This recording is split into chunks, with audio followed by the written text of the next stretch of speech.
Ya, Anda kembali menyaksikan Economics dan masih bersama saya, Direktur Utama Diagnos Laboratorium Utama Mesa Rizal sini. Pak Mesa, tadi saya sudah menyinggung terkait dengan alasan IPO. Iya. Dari IPO pasti ada dana kan Pak, ya 50M kalau nggak salah Pak ya, 50 Betul, Pak. miliar rupiah. Iya. Nah, sejauh ini sudah masuk ke kuartal kedua gitu, itu raihan dananya itu udah terserap berapa dan dipakai untuk apa aja Pak? Oke, prinsipnya penggunaan dana IPO sampai saat ini sudah terserap sekitar 46%.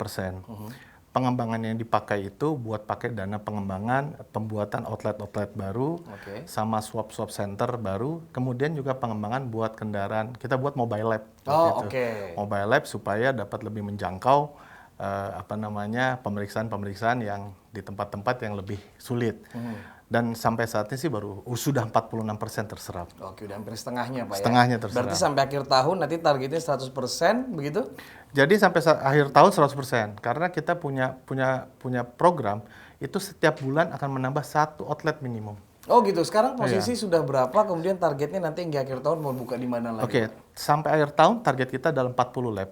Sampai 40 outlet, 40 outlet lab, kemudian sampai saat ini kita sudah ada sekitar 19 outlet dan lab cabang utama. Oke, itu di mana aja Pak? Kita ada di Padang, banyak di kota-kota di Jakarta, Padang, Jakarta, Bandung ada 2, kemudian ada di Bali, ada di Purwakarta, dan di Jakarta sendiri mungkin ada 5 atau 6 center gitu. Oh, jadi memang fokusnya kota-kota besar dulu gitu Pak? Iya, Oke. prinsipnya Diagnos adalah dia membuat hub and spoke. Jadi di kota-kota besar dia akan buat centernya, kemudian dia akan membuat outlet-outlet sekitarnya. Dengan memanfaatkan itu tadi kuncinya. Diagnos harus bisa kolaborasi dengan banyak institusi kesehatan, mulai dari klinik, rumah sakit.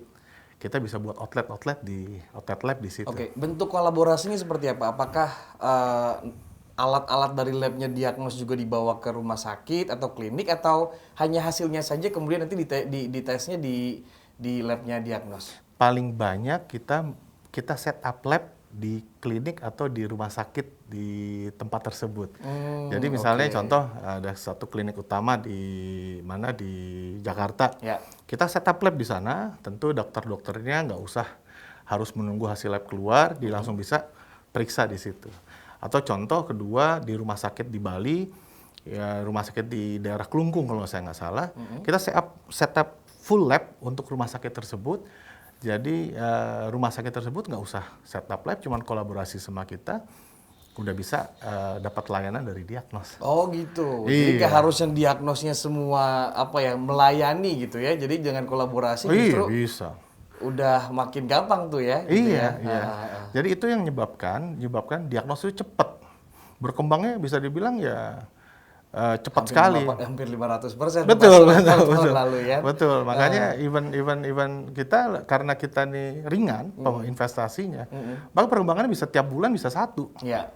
Itu yang nyebabin ya semua orang pada bingung, kok Diagnos tiba-tiba ada di mana-mana gitu. Oke. Nah, kalau tadi Pak Mesa mengatakan targetnya sampai 40 outlet nih Pak ya, hingga akhir 2021. Berarti udah punya gambaran juga dong Pak terkait dengan target-target misalnya pendapatan, kemudian juga laba bersih 2021. Apakah seoptimistis 2020 yang hampir 500% Pak growth-nya? Betul. Saya ada catatan sedikit, saya takut salah bicara. Jadi pada tahun ini perusahaan akan mentarget pertumbuhan pendapatan sekitar 19,2% dari tahun 2020. Jadi saya masih sangat optimis tahun ini akan meningkat. Double digitnya pun juga udah tinggi tuh. Ya? Betul, iya. Ya, kita target sekitar 19,2% atau 183 miliar tahun lalu menjadi 218 miliar pendapatan di tahun ini. Oke. Untuk laba bersihnya potensinya? Potensinya dibandingkan tahun lalu kita akan naik menjadi 60 miliar di tahun ini. Oke, jadi memang masih cukup optimistis ya, gitu. Karena kebutuhan pun juga masih cukup besar gitu ya. Itu masih saya bilang bukan optimis, itu luar biasa ya. Oh, itu iya, biasa-biasa biasa aja. aja, Ya? Pak. Oke, itu moderat justru ya. Moderat, Pak. Iya. Iya. Walaupun dengan background 500% nggak terlalu optimis juga tadi. Yang penting growth-nya tetap double digit yang penting. Harus, gitu ya? Harus ya. Harus ya. Oke. Nah, kalau kita lihat terkait dengan Diagnos ini kan juga tidak terlepas juga dengan Rumah Sakit Bunda. Betul. Gitu ya, yang kita mungkin masyarakat Indonesia sudah sangat familiar gitu ya dengan brandnya. Diagnos ini bagian dari Rumah Sakit Bunda tuh seperti apa sih Pak? Betul. Jadi Diagnos itu memang bagian dari grup BMHS Oke. atau kita bilang Bunda Medic Healthcare System, Oke. di mana grup tersebut mempunyai banyak atau fokus di bidang kesehatan sih bisnisnya. Diagnos adalah salah satunya. 3 pilar industri kesehatan dari BMHS Group itu adalah yang pertama rumah sakitnya, kedua adalah jejaring klinik Morula bayi tabung, ketiga adalah diagnos laboratorium. Itulah 3 inti bisnis dari BMHS tersebut. Seperti kita tahu, seperti saya juga pernah cerita bahwa Bunda Medic sendiri punya slogan embryo to life. Jadi artinya apa? Bunda Medic pingin memberikan layanan ke masyarakat Indonesia mulai dari embrio. Kita punya lab bayi tabung, kita punya yang saat ini terbesar di Indonesia. Kita mempunyai rumah sakit ibu dan anak, dewasa, rumah sakit umum, dan kita mempunyai di dalam rumah sakit itu untuk pelayanan orang tua.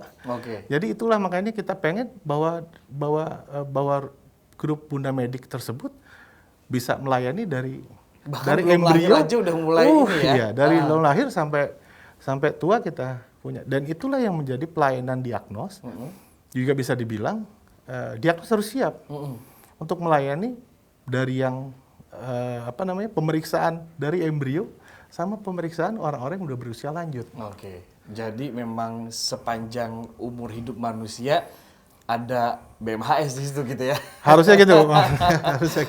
Kalau ngomongin teknologi kan pasti dibutuhkan nih Pak ya untuk untuk pengembangan teknologi, apalagi kalau dari embrio gitu ya, kemudian juga sampai orang tua, karena kan juga teknologi terus berinovasi gitu. Nah, apakah ada fokus-fokus investasi di teknologi? Tadi kan saya sudah disinggung terkait dengan yang pertama gitu, itu kemudian tercanggih. Nah, itu sejauh ini seperti apa Pak? Betul. Jadi memang terutama saya cerita mengenai diagnos. Diagnos mungkin di tahun ini akan ada kolaborasi dengan digital industry yang mungkin sebentar lagi kita akan announce. Mungkin saya belum bisa cerita seperti apa bentuknya. Tapi yang jelas digitalisasi industri kesehatan is emas. Itu harus. Industri kesehatan itu industri sudah tua sekali dari awal. Mungkin dari awal manusia berdiri, industri kesehatan sudah ada dokter, dukun, gitu dokter, ya. rumah sakit ya. Dan kita harus adaptif terhadap digitalisasi tersebut. Salah satunya ya diagnos seperti yang tadi saya juga cerita, kuncinya adalah kolaborasi. Kolaborasi dengan digital industry, kolaborasi dengan rumah sakit, itu menjadikan salah satu poin diagnos untuk lebih sustain di masa depan. Nah kalau boleh di-share angkanya berapa Pak untuk investasi teknologi sendiri? Saya pikir investasi di teknologi macam-macam Mas. Salah satu yang sederhana adalah kolaborasi. Jadi nggak perlu investasi gede-gedean, saya untung, Anda untung gitu, itu bisa jalan gitu ya? Iya, saya rasa di dunia sekarang kuncinya adalah kolaborasi Pak kolaborasi. Kita nggak perlu setup, ibaratnya gitu. Kenapa saya masih setup sendiri sistem laboratorium yang sophisticated kalau orang lain sudah buat? Better kita duduk bareng, kita bisa buat bisnis bareng. Saya pikir itu adalah jalan yang terbaik. Nah kalau terkait dengan diversifikasi bisnis nih secara grup gitu ya, kalau kita lihat kan tadi Pak Mesa juga sudah membicarakan bahwa ini dari embrio sampai nanti usia lanjut gitu. Tapi juga saya dengar ada juga bisnisnya bergerak di bidang perhotelan nih Pak gitu. Nah itu bisa ke bisnis itu seperti apa Pak? Betul. Jadi sebenarnya kalau tadi Mas Punce cerita, zaman dulu rumah sakit is rumah sakit. Tapi kalau sekarang rumah sakit udah becoming hospitality business. Betul. Udah kayak mirip-mirip hotel Pak ya. Mirip-mirip hotel. Betul. Bukan hanya cuma sama-sama jualan kamar, tapi orang yang di rumah sakit udah meminta ekstra lebih dari pelayanan ekstra lebih dari sekedar rumah sakit.